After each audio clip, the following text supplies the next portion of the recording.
Vamos a dar Karim, inicio. ¿verdad? Karim, sí. Buenas tardes, bienvenidos. Un cálido saludo a todos nuestros seguidores, a todos los que están siguiendo esta transmisión en vivo desde el Instituto Nacional de Salud del Niño en Breña. El día de hoy tenemos un tema muy interesante. Vamos a conversar sobre el cambio estacional y las enfermedades respiratorias en los niños. Es por esa razón que tenemos la oportunidad de conversar hoy con el doctor Ricardo Muñoz, médico especialista neumólogo de nuestra institución. Doctor, gracias por aceptar la invitación y acompañarnos hoy día. Agradecerte, Karim, por la invitación. Acá prestos para poder conversar sobre este tema tan importante, sobre todo si es que tenemos niños pequeños en casa. Todos los niños menores de 5 años en estos cambios de temperatura pues están sobreexpuestos a muchos procesos y que es importante entender y diferenciar entre unas infecciones muy frecuentes en todo el año, pero principalmente en esta época, ¿no? Eso quiere decir, doctor, que estos cambios, a veces hay días fríos, a veces hay días soleados, sí pueden afectar y provocar enfermedades respiratorias en los más pequeños. Sí, se entiende que en esta época de frío, pues en estos cambios bruscos de temperatura, hay un incremento sobre todo de procesos virales y es muy importante poder entender que en niños pequeños las infecciones más frecuentes son de tipo viral. Algunas de ellas se puede prevenir con vacunas, otras no. Y en esta época de pandemia también vamos a conversar un poquito más, hay que sobre todo tener mayor atención. Cuando mencionamos de tipo viral, ¿a qué enfermedades nos referimos? ¿Una gripe? Sí, uno de los gérmenes más comunes en nuestro entorno es, por ejemplo, la influenza. La influenza en nuestro medio podemos encontrar hasta 3 serotipos. Una de ellas nosotros entendemos como una gripe, un proceso de catarro, fiebre 2 o 3 días y luego se autolimita. Pero en algunos casos hay pacientitos que pueden hacer neumonía, incluso cuadros mucho más severos que van a requerir oxigenación, hospitalización, incluso a veces terminan con ventilación mecánica. Esto no es muy frecuente, por eso que una estrategia importante para poder reducir estos episodios es la vacunación.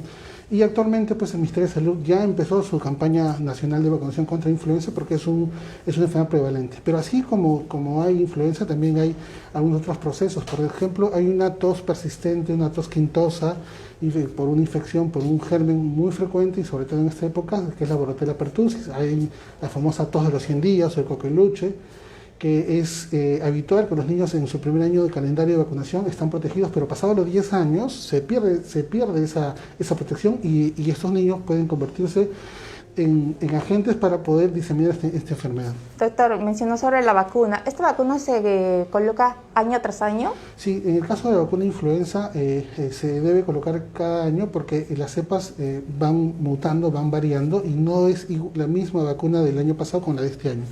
Doctor, ¿qué síntomas pueden identificar los papis en casa, los más comunes para saber que está iniciando una enfermedad respiratoria el niño? Normalmente los primeros días hay un poco de coriza, un poco de moquito, luego estos se asocia un poco de tos, a veces se acompaña con fiebre, principalmente las fiebres pueden ser los primeros días fiebres muy altas. Entender que estos procesos se van a autolimitar entre el tercer y cuarto día y cuando tenemos que estar alertas cuando estos síntomas persisten más de ese tiempo.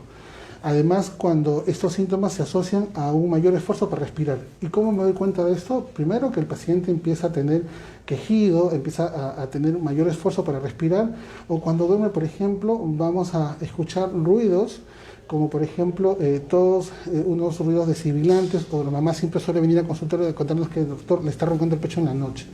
Es importante también entender que en esta época de cambios de clima, los pacientes con antecedentes de alergias, de asma o bronquitis, van a estar exacerbados, van a incrementar el uso de sus medicamentos, producto de que al cambio de clima, por ejemplo, en pacientes que sufran de congestión nasal, de rinitis, se congestionan mucho más, respiran por la boca y eso va a generar que puedan atrapar todos los gérmenes que están en el ambiente en esta época de cambio de clima. Doctor, ha mencionado algo muy importante. Entonces, si lleva un día o 2 días con síntomas, no hay que traerlo inmediatamente a que lo chequee el profesional. Hay que esperar un poco en casa, ¿es así? Sí, sobre todo las abuelitas en casa pues tienen la experiencia, ¿no? En cuanto a poder manejar fiebre. Muchas veces papá hacen fiebres muy altas y ya quieren ir a emergencia cuando en realidad estamos en el primer síntoma. Vamos a pensar que este proceso no es viral, es bacteriano. Incluso un examen en ese momento puede salir normal porque recién el proceso se está empezando a dar. Lo importante es, ahora que todos en este contexto de la pandemia tenemos un oxímetro en la casa, poder vigilar cuánto satura. Para un niño normalmente debería saturar más de 95.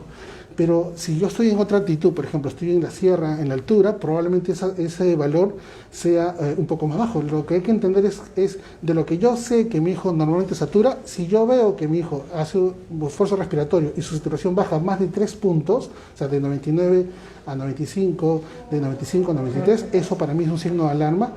Y ya debo estar previendo poder llevar al médico para que pueda ser evaluado. Doctor, mencionando a las abuelitas, a las mamis o a los papis, ¿se recomienda poner pañitos fríos en la frente cuando el segundo día que comienzan los síntomas a presentarse? En estos procesos es importante mantener la nariz permeable, tener una buena hidratación del niño, porque cuando el niño está bien hidratado, la transpiración también es una forma de eliminar energía, de eliminar calor y manejar la fiebre. Y lo otro que también es muy importante es, en este contexto de enfermedades en esta época, es que el niño esté bien nutrido. Un niño con una nutrición adecuada, con sus vitaminas a través de frutos frescos, una nutrición equilibrada va a permitir que el niño esté más protegido para estos eventos. Entonces, las recomendaciones que yo daría en esta época, que las mamás estén preocupadas en poder completar su rol de vacunación, entender que la gran mayoría de pacientes son procesos virales, no requieren antibióticos, muchas veces antibióticos perjudican la condición del niño, y frente a persistencia de síntomas o gravedad del cuadro, pues tienen que acudir a su centro de salud más cercano para que un médico pueda evaluar y decir si efectivamente requiere mayor apoyo o no. También, doctor, mencionó sobre las alergias. Si el niño ya tiene antecedentes de alergia, ¿es normal ahorita con el cambio de clima que genere otro tipo de síntomas? ¿Es así? Sí, normalmente en pacientes con asma, por ejemplo, los famosos SOBA o los pacientes que siempre hacen un proceso de broncoespasmo, en esta época es común que se incremente. Entender que dentro de la terapia el médico siempre les va a decir que ustedes pueden empezar tratamiento con salbutamol, pero si ustedes ven que eso no conlleva una mejoría del niño o hay un empeoramiento, pues hay que acudir a emergencia. En esta época de pandemia hay que procurar no acudir con mucha frecuencia a emergencia porque los niveles de atención están muy saturados, y si podemos manejarlo en casa, bajo supervisión y conocimiento de la situación de la salud del niño, pues podemos manejarlo primeramente en casa, ¿no? Excelente, doctor. Usted menciona el tema de la pandemia. A veces los papis, ¿cómo pueden diferenciar que el síntoma que está mostrando el pequeño no es COVID, sino es el inicio de una gripe? Existen muchos procesos virales, no tanto la influenza, resfríos comunes que pueden tener el mismo cuadro típico de una infección por COVID.